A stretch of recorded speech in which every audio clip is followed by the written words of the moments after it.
thank you banget nih Ko Henry udah dikasih insight nih ya kita soal emiten spesial apa yang bisa dimasukin ke watchlist kita. Mungkin kalau boleh saya rangkum dikit key highlight tadi dari presentasi Ko Henry.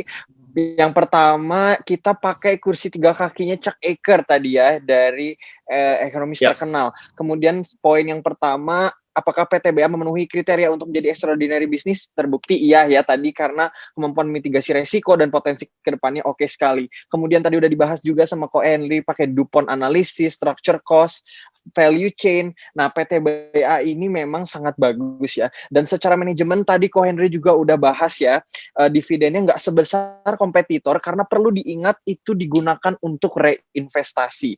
Nah, reinvestasi terukur dan ROE yang tinggi menghasilkan great business. Nah, PTBA bisa masuk jadi great business. Dan yang terakhir, diversifikasi ke sektor lain ya yang tadi udah disebutin Ko Henry ke arah renewable energy, plantation dan juga DME.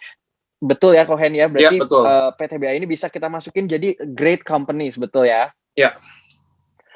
Oke, nah sekarang kita akan langsung masuk aja ke sesi Q&A-nya. Nah, untuk sesi Q&A ini, bagi yang mau bertanya lewat mic bisa raise hand aja, nanti akan saya nyalakan mic-nya, bisa langsung tanya ke Ko Henry, atau melalui Q&A yang itu ada tombol Q&A, bisa diketik lewat situ ya. Nah, nanti untuk 3 orang yang pertanyaannya paling baik akan langsung kita ada door prize nih, ada souvenir dari Sukor Sekuritas. Oke, langsung tanpa berlama-lama lagi kita masuk ke Q&A-nya.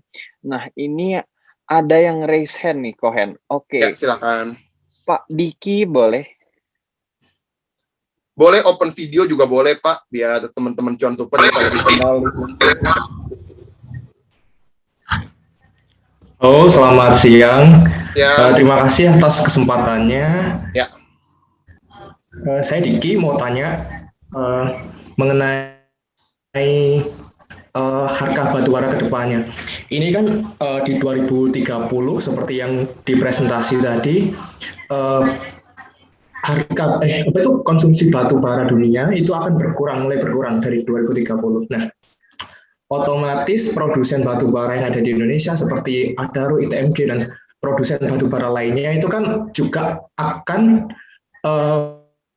mencari pasar yang ada di Indonesia. Maksudnya beberapa negara yang di luar negeri, maksudnya yang G7 atau China itu kan 2030 mengurangi konsumsinya, sehingga mereka juga mencari pasar di Indonesia. Apakah nanti juga menjadi pesaing PTBA untuk di market Indonesia sehingga suplainya melimpah terus harganya juga turun, atau seperti apa menurut Pak Henry?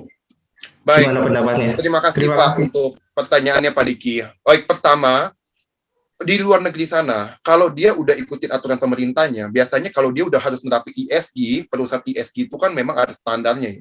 Dia nggak mungkin lagi, walaupun dia bilang mau cari di Indonesia, nggak mungkin lagi dia mau masuk ke batubara Indonesia, karena dianggap itu berarti nggak sesuai dengan standar ESG dia. Dan kalau dia dapat ESG, biasanya dia dapat benefit. Contoh, di luar negeri sekarang udah banyak namanya tax carbon. Di Indonesia baru akan dimulai tahun depan, rencananya tax carbon. Tax untuk perusahaan yang tidak ramah lingkungan itu akan dikenain pajak lebih besar. Ini disinsentif untuk perusahaan-perusahaan batu.